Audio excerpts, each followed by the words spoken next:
Hey guys, Kelade here. Welcome to another weekly questions video. For this one, we're going to talk about Fear Slash, your neck level 65, second/third minor essences, and some Mythic Plus questions in regards to gearing and talents. So first off, for Fear Slash, you guys might have seen that right now some people are running with Fear Slash instead of Sudden Death. As far as for if you're simming your character right now, you'll probably see around 700 to 800 DPS upgrade if you're using Fear Slash. Now you might ask, why did that happen? Because there was no buffs to Fear Slash, right? Between season 2 and season 3, nothing happened. It's the same shit. So why would it have gotten stronger suddenly? Well, the biggest thing is in season 1, when people are using Fear Slash, on Sims, what it did is you literally charge the boss and you hit Fear Slash 3 times in a row. Obviously, that wastes a lot of your pre-pot. If you're lusting on an opener, which you do on Sims, it's going to waste some of that lust too, right? So now what the difference is, instead of just walking up to a mob, charging it, hitting 3x Fear Slash, you actually just ignore it completely. You basically, if you have Fear Slash on your opener, you play as if you didn't. Now, obviously, if you somehow have to hit a whirlwind instead of Fear Slash, you hit the Fear Slash, but you just go through your opener, and it's actually very likely that you don't hit your first Fear Slash until like 20 seconds into the fight. So that's the big difference, is that you don't have to force yourself to get 3 stacks of Fear Slash at the beginning. You actually just DPS as if nothing is happening, or as if you don't have it. And then when you get it, then you get it, right? Once you do have the Fear Slash buff, however, you do want to make sure you maintain it. So you don't want to ever make sure the stacks drop off after that. You do have to pay a little bit more attention in execute phase, because it is possible to not naturally have to hit a Fear Slash or roll in that situation, because you're getting so much more rage. Of course, you get another ability because you can then use executes all the time. So that's the part you have to watch out for. Once you get it, don't drop it, but don't have to force yourself to get it. And now in regards to even just, do you have to play it? You don't really have to. So the top line there is with Fear Slash. The second line there is with Sudden Death. You can kind of see how big the error bars are between both of those talents. So you don't have to play one or the other, right? If you prefer playing Fear Slash, go for it. If you prefer the Sudden Death playstyle where you can actually get the procs, especially if you get a Sudden Death proc in your opener, it's actually really huge.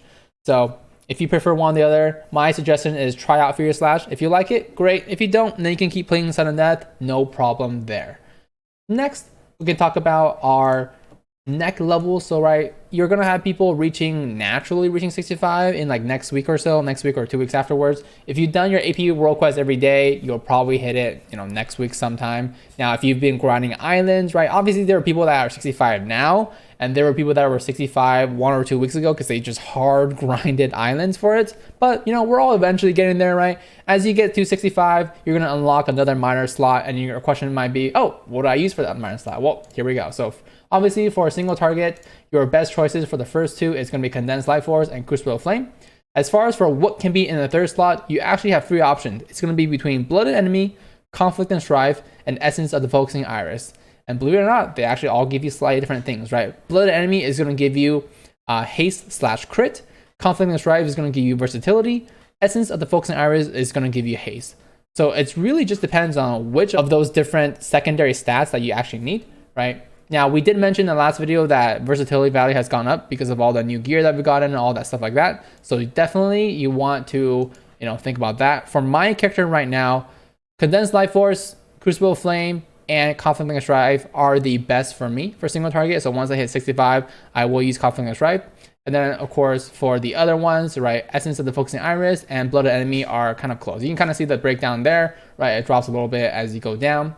Now, the thing is, if you're going to have Conflict and Strife be even if it was like the same, now obviously it's better, that's great, but even if it was the exact same DPS as the other two, I would probably still pick it, because the other two don't give you any extra survivability, right? If this trait is going to give you the best DPS and it gives you additional survivability, because remember, versatility does help you survive longer, right? Because it gives you more defensives, why not just have this up? There's really not a reason to. The only thing that I guess could be a thing is that it's a little bit more RNG component to it, right? Because you do have to proc it. Whereas like Essence of the Focusing Iris, like once you hit a target for a few seconds, you're going to have that haste buff for the entire fight, unless, you don't hit the guy for at least 4 seconds, right? So that's the only thing.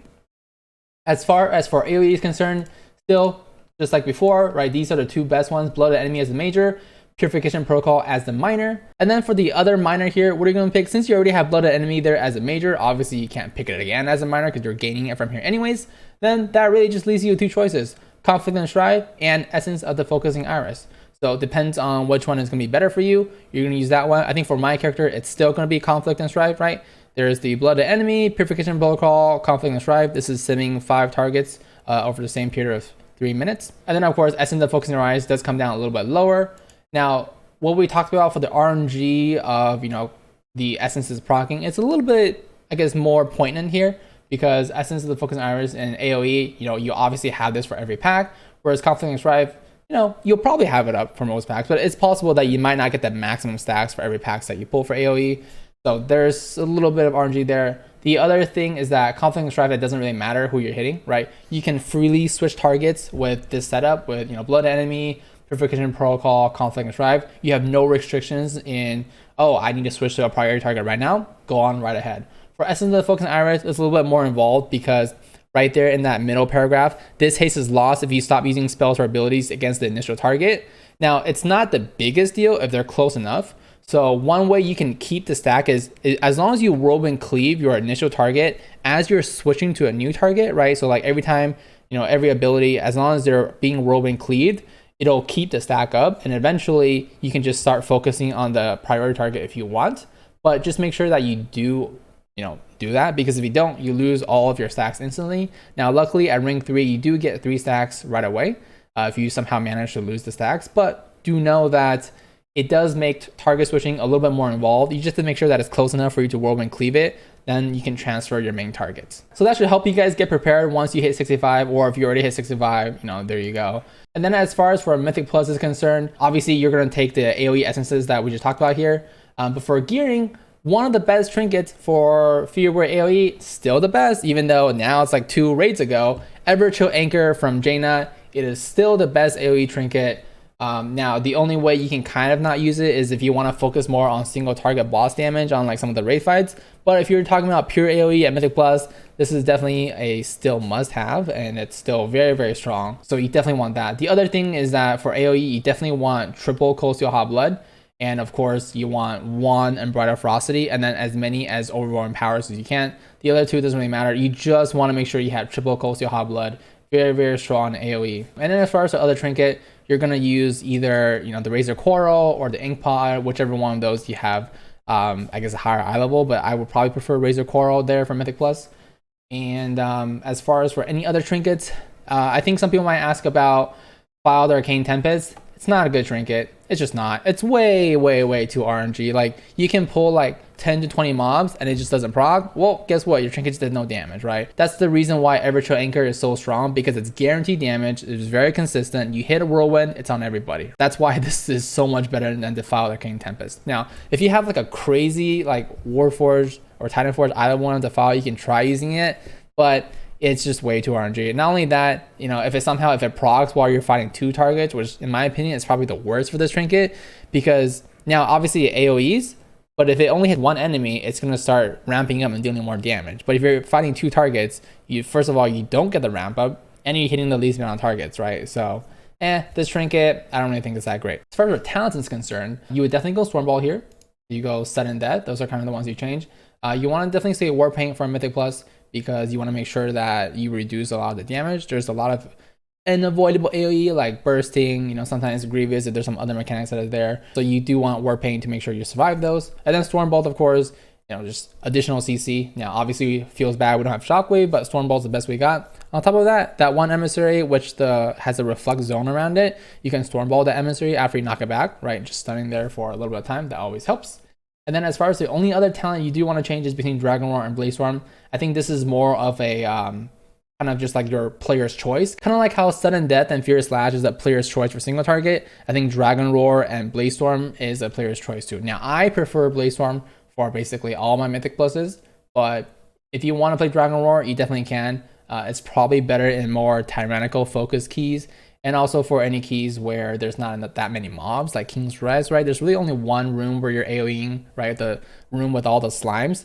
But short of that, they're all relatively small packs. But I still prefer Blaze Storm because not only does it give you really good burst damage, and I think it pairs up pretty well with Blooded Enemy, because you kind of just like Blooded Enemy Siege Breaker everything, and then you Blaze Storm them for extra damage. And on top of that, Blaze Storm does make you immune to movement and parrying loss of control effects, so you can immune a lot of the fears like in Atal Dazar or King's Res or you can even avoid something like the stun from that one, the boss that runs around the prison and told the gore, right? Right before he had 70%, you hit Blaze Storm, and then you don't get stunned. The rest of the talents are kind of just like staple, and they're gonna kind of stay there as they are. Oh, and one last thing, I will be playing on WoW Classic, but I haven't decided if I want to be on White Main or Herod.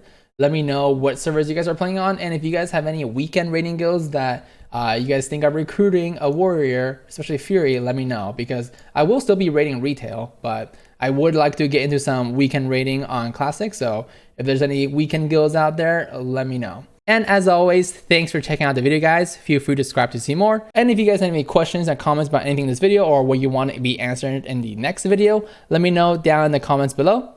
See ya.